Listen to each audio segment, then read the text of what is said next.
నా పేరు కడియాల మోహన్, తెలంగాణ వ్యవసాయ కార్మిక సంఘం మహబూబ్నగర్ జిల్లా ప్రధాన కార్యదర్శిని. నిన్న పార్లమెంట్లో ప్రవేశపెట్టినటువంటి ఉపాధి హామీ చట్టానికి సంబంధించినటువంటి బిల్లు పైన ఈరోజు మాట్లాడాలదలుచుకోవడం జరిగింది. కేంద్ర ప్రభుత్వం గతంలో ఉపాధి హామీని బీజేపీ ప్రభుత్వం వచ్చినప్పటి నుండి ఇప్పటికీ 11 సంవత్సరాలు గడుస్తున్నా రాను చట్టాన్ని మొత్తం తీసివేసే విధంగా ప్లాన్ చేస్తుంది.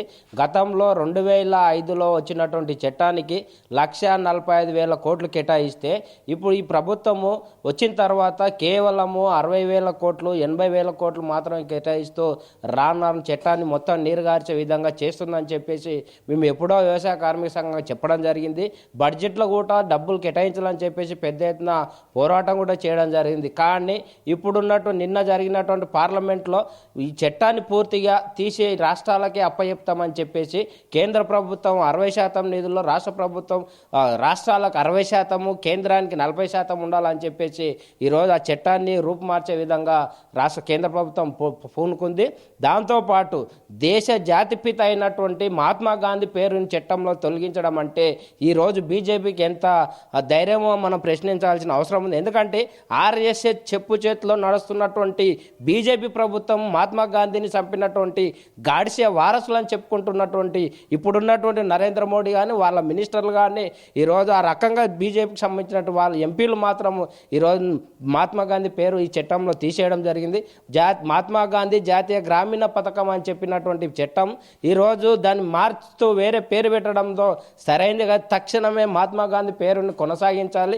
ఇంకోటి, దేశంలో 2 సంవత్సరాల క్రితము పెద్ద ఎత్తున మేము పోరాటం చేశాం. దేశవ్యాప్తంగా పేదలకు వ్యవసాయ కార్మిక సంఘం కానీ ఇతర సంఘాలతో కలిపి పేదలకు తిండైనా పెట్టండి, ఊర్లలో ఉపాధి చూపించాలని చెప్పేసి ఉపాధి హామీ వ్యవసాయ కార్మికులందరికీ సమగ్ర చట్టం చేయాలని చెప్పేసి మేము పోరాటం చేసిన ఫలితంగానే యూపీఏ 1 ప్రభుత్వం 2004లో ఏర్పడిన తర్వాత ఆ ప్రభుత్వం ఈ చట్టం తీసుకురావడం జరిగింది. ఈ చట్టం తీసుకురావడానికి కారణం ప్రధానంగా వ్యవసాయ కార్మిక సంఘాలు, ఇతర వామపక్ష పార్టీలు కూడా దాంట్లో సిపిఎం పార్టీ కూడా ఉంది. కాబట్టి ఆ పార్టీలకు సంబంధించిన పెద్ద ఎత్తున మంది ఎంపీలు అంటే 64 మంది పార్లమెంట్లో ఉండడంతో ఈ చట్టం ఖచ్చితంగా తీసుకొస్తేనే మీకు మద్దతు ఇస్తామని చెప్పేసి పేదలకు సంబంధించినట్టు ఈ చట్టాన్ని తీసుకురావడం జరిగింది. కానీ ఈ చట్టాన్ని అమలు చేయడానికి బీజేపీ ప్రభుత్వం ఇష్టం లేదు కాబట్టి ఈరోజు పేరును మార్చడం జరుగుతుంది. రేపు 40% కూడా ఈరోజు కేంద్ర ప్రభుత్వం తొలగించి మీరే భరించాలని చెప్పేసి రాష్ట్రాలకు ఆదేశాలు ఇచ్చే ఆలోచనలో కూడా ఉంది. కాబట్టి ఈ చట్టం పేదలకు సంబంధించినటువంటి చట్టం కాబట్టి పేదలు ఈ చట్టం ఈ ఊర్లలో పనులు చేసుకోకూడదు. గతంలో ఏ రకంగా అయితే వలసలు వెళ్ళారు అదే రకంగా వలసలు వెళ్ళాలని చెప్పేసి ఈరోజు బీజేపీ సెంట్రల్ గవర్నమెంట్ పూనుకుంటుంది. దాంతోపాటు మేము దలుచుకున్నాం, ఈరోజు అదానీ కానీ అంబానీ కానీ 11,000 లక్షల కోట్ల రూపాయలు రాయితీ ఇస్తున్నటువంటి ప్రభుత్వము దేశవ్యాప్తంగా ఉన్నటువంటి ఉపాధి కూలీలకు కేవలం 1,00,000 కోట్లు కేటాయించడానికి ప్రభుత్వానికి ఎందుకు ముందుకు రావడం లేదని చెప్పేసి మేము ప్రశ్నిస్తున్నాం. ఇప్పటికీ రాష్ట్రంలో కానీ దేశంలో కానీ దాదాపు 70 లక్షల జాబ్ కార్డులు తొలగించడం జరిగింది. ఇప్పుడు ఆధార్ అనుసంధానం పేరుతోటి జాబ్ కార్డులు తొలగించడానికి పూనుకుంటున్నారు. ఇప్పుడు ఈ రానున్న సీజన్లో 26 లక్షల జాబ్ కార్డులను తొలగించడానికి కేంద్ర ప్రభుత్వం పూనుకుంటుంది. తక్షణమే తొలగించిన జాబ్ కార్డులను ఖచ్చితంగా అమలు ఇవ్వాలి, రిటర్న్ కేటాయించాలి. ఇంతకుముందు దాదాపు పశ్చిమ బెంగాల్ రాష్ట్రంలో 3 సంవత్సరాల చట్టాన్ని పూర్తిగా తొలగించిన తర్వాత వ్యవసాయ కార్మిక సంఘం అక్కడ ఉన్న పేదలతో కలిసి పెద్ద ఎత్తున హైకోర్టులో కేసు వేస్తే 3 సంవత్సరాలు తొలగించిన చట్టాన్ని మళ్ళీ పునరుద్ధరించాలని చెప్పేసి హైకోర్టు తీర్పు ఇవ్వడం జరిగింది. ఈ రకంగా కేంద్ర ప్రభుత్వము ఖచ్చితంగా ఈ చట్టాన్ని తొలగించే ప్లాన్ చేస్తుంది. దానికి వ్యతిరేకంగా మేము హైకోర్టులో కాదు మన సుప్రీంకోర్టులో కూడా మేము కేసు వేయడానికి పూనుకుంటామని చెప్పి తెలియజేస్తూ, అదేవిధంగా ఈ చట్టము పునరుద్ధరించాలి. ఈ చట్టాన్ని ఖచ్చితంగా 100% కేంద్ర ప్రభుత్వమే నడపాలి, కేంద్ర ప్రభుత్వం నిధులు కేటాయించాలి.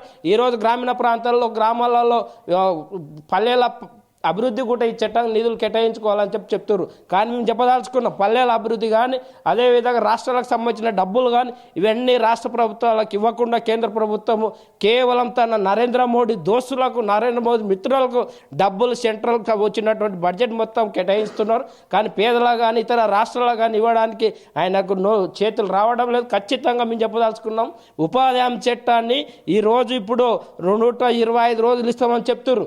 కానీ 125 రోజులు రోజులు కాదు, ఖచ్చితంగా 200 రోజులు పని కల్పించాలి, కూలీలకు 800 రూపాయలు ఇవ్వాలని చెప్పేసి మేము ఎప్పటి నుండో పోరాటం చేస్తున్నాం. దాన్ని కొనసాగిస్తాం. ఖచ్చితంగా మహాత్మా గాంధీ పేరును చట్టంలో పొందుపరిచే విధంగా ఈ కేంద్ర ప్రభుత్వం పూనుకోవాలని చెప్పేసి ఇప్పుడు ఇచ్చినటువంటి పార్లమెంట్లో ప్రవేశపెట్టిన బిల్లును కూడా వెనక్కి తీసుకోవాలని చెప్పేసి రానున్న కాలంలో పెద్ద ఎత్తున సంఘం ఆధ్వర్యంలో పెద్ద ఎత్తున పోరాటాలు, ఆందోళనలు రాష్ట్ర ప్రభుత్వంతో కలిసి పెద్ద ఎత్తున పోరాటం చేస్తామని చెప్పేసి ఈ సందర్భంగా నేను తెలియజేస్తున్నాను. నేను ఖమరలి CITU ఉపాధ్యక్షులుగా కేంద్ర ప్రభుత్వం ఉపాధి హామీ చట్టాన్ని మారుస్తూ అదేవిధంగా మహాత్మా గాంధీ పేరుని మొత్తం తీసే ప్రయత్నం చేస్తుంది. దానికి మేము CITUగా వ్యతిరేకిస్తున్నాం. ఈరోజు ఉపాధి హామీ ఉన్నందుకు ఈరోజు పెద్ద ఎత్తున వాళ్లకు హామీ కలుగుతుంది, హామీ కలగకుండా కాపాడుతుంది. కాబట్టి ఈరోజు 360 రోజులు కావాలని చెప్పి, ఉపాధి హామీ కావాలని చెప్పి పెద్ద ఎత్తున సమ్మెలు చేసిన సందర్భాలు ఉన్నాయి. అట్లా కాకుండా ఈరోజు పూర్తిగా రూపుమాపనని ఈ కేంద్ర ప్రభుత్వం చూస్తుంది. కాబట్టి దాన్ని మేము CITUగా కానీ భారత కమ్యూనిస్ట్ పార్టీగా మేము దాన్ని అడ్డుకొని మహాత్మా గాంధీ పేరును తీయకుండా కూడా మేము అడ్డుకుంటామని చెప్పి సందర్భంగా తెలియజేస్తున్నాం. కమిటీ నా పేరు భరత్, SFI మామనార్ జిల్లా కార్యదర్శి. ప్రధానంగా ఈ దేశంలో ఈ 2 రోజుల కాలంలో కేంద్రంలో ఉన్నటువంటి ప్రభుత్వం జాతీయ ఉపాధి చట్టానికి సంబంధించినటువంటి మొత్తం కూడా అందులో ఉన్నటువంటి మార్పులు చేర్పులు చేస్తున్నటువంటి పరిస్థితి ఈ దేశంలో కనిపిస్తూ ఉంది. ప్రధానంగా ఈ యొక్క ఉపాధి హామీ చట్టం ఎట్లాగంటే రూరల్ ప్రాంతాల్లో ప్రజలందరికీ కూడా ఉపాధి అవకాశాలు కల్పిస్తూ 100 రోజుల పనిదినాన్ని ఇస్తున్నటువంటి పరిస్థితి ఈ దేశంలో ఉంది. కానీ ఇప్పుడు ఉన్నటువంటి కేంద్రంలో ఉన్నటువంటి BJP ప్రభుత్వం పేదలకు అందరూ కూడా అన్యాయం చేసే విధంగా ఇలాంటి చట్టాలు మారుస్తూ, జీవోలు మారుస్తూ వాళ్ళందరూ కూడా పని దూరమయ్యే విధంగా ప్రయత్నం చేస్తూ ఉంది. ప్రధానంగా దీనివల్ల రూరల్ ప్రాంతాల్లో ఉన్నటువంటి తల్లిదండ్రులు వాళ్ళ పిల్లల చదువుల కొరకు కూడా ఈ యొక్క డబ్బులు ఆసరగా ఉంటుండే. స్కాలర్షిప్స్, ఫీజు రియంబర్స్మెంట్ టైంకి పడకపోయినా, లేకపోతే ఇతర సమస్యలు ఉన్నా, ఆరోగ్య సమస్యలు ఉన్నా, లేకపోతే ఇంట్లో ఇతర సమస్యలు ఉన్నా కూడా ఈ డబ్బులే వాళ్ళకి ఆధారంగా రోజుకు ఈ డబ్బులు రావడం, 100 రోజులు పని ఉండడం, ఇదంతా కూడా ఒక ఎంప్లాయ్మెంట్ లాగా ఉండేది. కానీ ఇప్పుడు ఉన్నటువంటి ప్రభుత్వం ఈ పేద ప్రజల పక్షాన ఉండకుండా ప్రభుత్వం ఖచ్చితంగా పేద ప్రజలను ఇంకా మరింత పేదలను చేయాలి, ఉన్న వాళ్ళని ఇంకా ధనవంతులు చేయాలి, పెట్టుబడిదారులను ఇంకా పెట్టుబడిదారులుగా ఈ ప్రపంచంలోనే ఇంకా కుబేరుగా చేయాలనే ప్రయత్నంలో భాగంగానే ఇట్లాంటి చట్టాలన్నీ తీసుకురావడం, పేద ప్రజలందరూ కూడా అన్యాయం చేయడం జరుగుతుంది. ఖచ్చితంగా దీన్ని మేము విద్యార్థి సంఘాలుగా కూడా వ్యతిరేకిస్తాం. ఎందుకంటే ప్రజలకు కావాల్సింది హామీలుతో పాటు ఈ చట్టాలు అవన్నీ కూడా ఉపయోగపడేటట్లు ప్రభుత్వం వ్యవహరించాలి తప్ప ఎక్కడ కూడా ప్రభుత్వం ఆ పని చేయట్లేదు. ఖచ్చితంగా దీనిపైన SFI కూడా మేము వ్యతిరేకిస్తూ భవిష్యత్తులో ఆందోళన కూడా పిలుపునిస్తాం అని తెలియజేస్తాం. నా పేరు నల్లవెల్లి కురుమూర్తి, మాయమ్నార్ జిల్లా CITU ప్రధాన కార్యదర్శిని. ఈరోజు కేంద్ర BJP ప్రభుత్వం మహాత్మా గాంధీ ఉపాధి హామీ చట్టాన్ని పూర్తిగా నిర్వీర్యం చేయడానికి ఈ ప్రభుత్వం అధికారంలోకి వచ్చినప్పటి నుంచి కూడా పూనుకోవడం జరిగింది. దశలుగా దాన్ని ఏ రకంగా నీరుగార్చాలి, దానికి ఏ రకంగా బడ్జెట్ తగ్గించాలనే పద్ధతిలోనే ఈ ప్రభుత్వం అట్లాంటి ప్రయత్నం చేస్తూ ఉంది. ప్రధానంగా గాంధీ అంటేనే ఈ ప్రభుత్వానికి ఓ రకమైనటువంటి చులకన భావం. గాంధీ పేరే ఉండకూడదు అనేటువంటి పద్ధతుల్లో ఈ ప్రభుత్వం ప్రయత్నం చేస్తూ ఉంది. ఎందుకొరకంటే గాంధీని చంపిన గాడ్సే గుళ్ళు కట్టేటువంటి ఈ BJP ప్రభుత్వం గాంధీ పేరు వింటేనే వాళ్లకు ఎలుకలు పాములు వారినట్లుగా ఉన్న పరిస్థితి ఉంది. కాబట్టి గాంధీ పేరును మార్చడం అంటే ఈ దేశం యొక్క జాతిపితగా గాంధీకి ఉన్నటువంటి ఒక బ్రాండ్ పేరును మార్చడానికి చేస్తున్నటువంటి ఒక కుట్ర, ఓ ఎత్తుగడ. రెండో వైపు 2004లో వచ్చినటువంటి UPA 1 గవర్నమెంటు ప్రధానంగా వామపక్షాల యొక్క బలం పైన ఆధారపడి ఉన్నటువంటి ప్రభుత్వం. ఆ ప్రభుత్వానికి వామపక్షాలు ఒక ఏజెండా ఇవ్వడం జరిగింది. ప్రధానంగా రైట్ ఇన్ఫర్మేషన్ సమాచార హక్కు చట్టం కానీ, అటవీ హక్కుల చట్టం కానీ, ఉపాధి హామీ చట్టం కానీ ఇట్లాంటి ప్రజామోదమైనటువంటి చట్టాలను చేయాలని UPA 1 గవర్నమెంట్కు వామపక్షాలు పెట్టినటువంటి ఒక షరతు. దాంట్లో భాగంగా గ్రామీణ ప్రాంతాల్లో పనిచేస్తున్నటువంటి వ్యవసాయ కూలీలు ఎక్కడ వలస పోకూడదు, ఏ గ్రామం వాళ్ళు ఆ గ్రామంలోనే పని చేసుకోవాలి, ఇంకో గ్రామం ఇతర రాష్ట్రాలకు వలస వెళ్లకుండా స్వయం ఉపాధి పొందాలనేటువంటి పద్ధతుల్లో ఈ ఉపాధి హామీ చట్టాన్ని UPA 1 గవర్నమెంట్, కాంగ్రెస్ గవర్నమెంట్ తేవడం అనేది జరిగింది. దీన్ని మొట్టమొదటిలో ఏర్పాటు చేసినప్పుడు 1,40,000 కోట్ల రూపాయలు ఆ ప్రభుత్వం కేటాయించడం జరిగింది. దానివల్ల గ్రామీణ ప్రాంతాల్లో ఉన్నటువంటి వ్యవసాయ కూలీలు, చిన్న సన్నకారు రైతులు మొత్తం ఆ గ్రామంలో 200 రోజులు పనిచేసి ఆ ఊర్లోనే వాళ్ళు ఉపాధి పొందిండ్రు, కూలి పొందిండ్రు. ఆ రకంగా వాళ్ళు ఇతర గ్రామాలకు కానీ ఇతర రాష్ట్రాలకు వలస వెళ్లకుండా స్వయం ఉపాధి పొందినటువంటి పరిస్థితి దేశంలో. దీనివల్ల వలసలు తగ్గినవని, ఆకలి చావులు తగ్గినవని, మెజార్టీగా ఈ దేశ గౌరవ ప్రతిష్టలు మెరుగైనాయి అని చెప్పేసి ప్రభుత్వానికి రిపోర్ట్ ఉంది. అట్లాంటి ఒక ఉన్నతమైనటువంటి ఆశయంతో తెచ్చినటువంటి ఉపాధి హామీ చట్టాన్ని క్రమంగా బీజేపీ గవర్నమెంట్ 11 సంవత్సరాల కాలంలో క్రమంగా దీన్ని నీరుగార్చింది. సంవత్సరానికి సగం బడ్జెట్ 1,40,000 కోట్ల రూపాయలు కేటాయించినట్టు యూపీఏ గవర్నమెంట్లో దాన్ని క్రమంగా 1,00,000 రూపాయలకు, క్రమంగా 80 లక్షల కోట్లకు అట్లా క్రమంగా తగ్గించడం అనేది క్రమంగా చేస్తూ ఉన్నటువంటి పరిస్థితి ఉంది. ఎందుకంటే బీజేపీ గవర్నమెంట్ కార్పొరేట్ల గవర్నమెంట్ ఇది. ఈ కార్పొరేట్లకు డబ్బులు చేకూర్చాలి, కార్పొరేట్లకు లాభాలు చేకూర్చాలి, పెట్టుబడిదారులకు పెద్ద కోటీశ్వర్లకు ఈ దేశ సంపదను వాళ్ళకు దారదత్తం చేసే అనే పద్ధతుల్లో ఒక రకంగా సహజ వనరులను వాళ్ళకి కట్టబెట్టాము, అట్లాగే అడవులను వారికి కట్టబెట్టాం. దాంట్లో భాగంగా ఈ ఉపాధి హామీ చట్టాన్ని కూడా క్రమంగా నీరుగారుస్తూ వచ్చింది. దాంట్లో భాగంగా ఈరోజు ఉపాధి హామీ చట్టం మహాత్మా గాంధీ రూరల్ ఎంప్లాయ్మెంట్ స్కీమ్లో రకరకాల వాళ్ళు పనిచేస్తూ ఉన్నారు. ఒకటి ఫీల్డ్ అసిస్టెంట్ల వ్యవస్థ, దాని కింద సిఇఓల వ్యవస్థ, దానిపైన ఏపీఎంల వ్యవస్థ, పిఎంల వ్యవస్థ. ఈ రకంగా అంటే ఉపాధి హామీ కేవలం వ్యవసాయ కూలీలకు అనుసంధానం అనేది కాదు. దీనివల్ల కోట్లాది మంది దీని మీద ఆధారపడి బతుకుతా ఉన్నారు.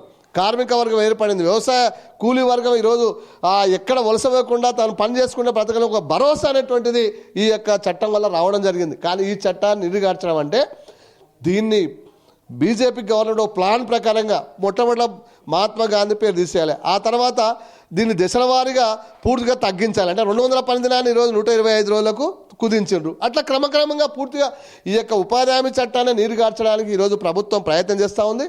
అంటే ఇది ఒక నాటకం బీజేపీ గవర్నమెంట్ ఆడుతూ ఉంది. మేము ఒకటే గవర్నమెంట్ని అడుగుతూ ఉన్నాం, ఈ గవర్నమెంట్కు ప్రశ్నిస్తూ ఉన్నాం, మోడీ గారిని ప్రశ్నిస్తూ ఉన్నాం. ఈ దేశం పేదల దేశం, ఇది మెజార్టీగా వ్యవసాయ కూలీలు ఉన్నటువంటి దేశం. అట్లాంటి దేశంలో వ్యవసాయ కూలీలకు ఉపాధి కల్పించేటువంటి ఇట్లాంటి చట్టాన్ని మార్చడమే కాదు, దీన్ని క్రమంగా ఎత్తేసే పద్ధతుల్లో మోడీ గారు ప్రయత్నం చేస్తూ ఉన్నారు. మోడీ గారిని అడుగుతూ ఉన్నాం, 14 లక్షల కోట్ల రూపాయల అదానికి రాయితీలు ఇచ్చేటువంటి ఈ గవర్నమెంట్ ఎందుకొరకు ఉపాధి కూలీలకు, వ్యవసాయ కూలీలకు ఎందుకొరకు ఈ పథకాన్ని పని చేస్తామయ్యా, మాకు పని కల్పించు, మేము పని చేస్తాం, మా శారీరక శ్రమను ఈరోజు మీరు వాడుకోండి అని చెప్పేసి అంటే ఈ యొక్క పథకాన్ని నీరుగార్చడం అంటే ఓ రకంగా ఈ దేశంలో ఉన్నటువంటి వ్యవసాయ కూలీలకు వ్యతిరేకంగా, కార్మికులకు వ్యతిరేకంగా ఈరోజు పనిచేస్తూ ఉంది. కాబట్టి మోడీ గవర్నమెంట్ తీసుకునే నిర్ణయాన్ని వెంటనే ఉపసంహరించాలి. లేకపోతే పెద్ద ఎత్తున రైతులు, వ్యవసాయ కూలీలు, పారిశ్రామిక కార్మికులు కలిసి చాలా పెద్ద ఎత్తున పోరాటాలకు సిద్ధమవుతాం. కాబట్టి మీరు గాంధీ పేరు మీద ఉన్నటువంటి బ్రాండ్ను తొలగించడానికి, భారతదేశంలో గాంధీ పేరుతో అసలు గాంధీ ఎవరు? గాంధీ ఈ దేశానికి ఒక బ్రాండ్.